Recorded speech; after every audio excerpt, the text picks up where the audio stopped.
తెలంగాణ ప్రభుత్వం అసెంబ్లీలో బడ్జెట్ ప్రవేశపెట్టింది. కాంగ్రెస్ ప్రభుత్వం ఏర్పాటు తరువాత ఇదే పూర్తి స్థాయి బడ్జెట్.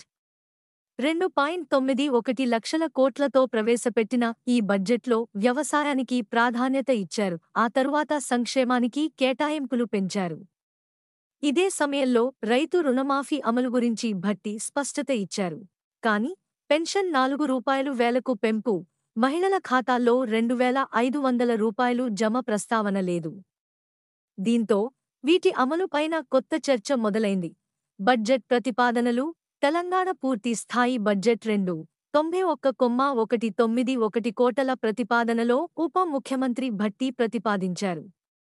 తెలంగాణ ఏర్పాటు నాటికి 7,557 కోట్ల అప్పు ఉండగా, ఈ ఏడాది డిసెంబర్ 6,71,000 కోట్లకు చేరిందని వెల్లడించారు.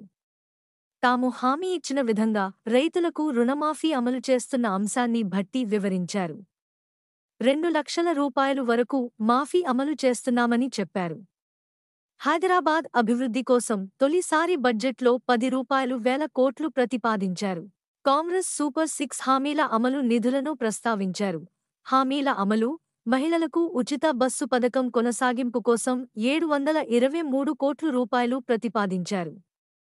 వంట గ్యాస్ సిలిండర్ల పథకం, గృహజ్యోతి కోసం 2,418 రూపాయలు కోట్లను భట్టి బడ్జెట్లో కేటాయించారు. ఇక ప్రజాపంపిణీ వ్యవస్థ 3,836 కోట్లు, పంచాయతీరాజ్ 816 కోటలు, ఎస్సీ, ఎస్టీ సంక్షేమం 000 కోట్లు, వైద్య ఆరోగ్యం 468 కోట్లు ప్రతిపాదించారు. విద్యుత్ 410 కోట్లు, నీటిపారుదల 22,301 కోట్లను బడ్జెట్లో ప్రతిపాదించారు. కాని ఈసారి బడ్జెట్లో అమలు చేయాల్సిన ఉన్న మరో 2 కీలక హామీల గురించి ప్రస్తావన చేయలేదు. వచ్చే ఏడాదేనా తెల్ల రేషన్ కార్డు ఉన్న ప్రతి మహిళకు రూ. 2,500 అందుతాయని ప్రభుత్వం గతంలో ప్రకటించింది. ఈ మేరకు దరఖాస్తులు స్వీకరించారు.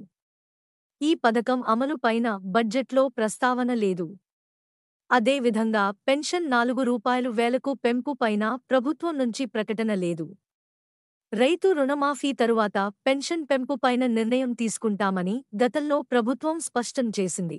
దీని ద్వారా ఈ 2 పథకాలకు వచ్చే ఆర్థిక సంవత్సరంలోనే నిధులు కేటాయించే అవకాశం ఉందని చెబుతున్నారు. మన ఛానల్కి సబ్స్క్రైబ్ చేసుకోండి, లైక్ చేయండి మరియు కామెంట్ చేయండి. మీ సపోర్ట్ మాకు చాలా ముఖ్యం. కొత్త వార్తలు మరియు అప్డేట్స్ కోసం బెల్ ఐకాన్ని నొక్కండి.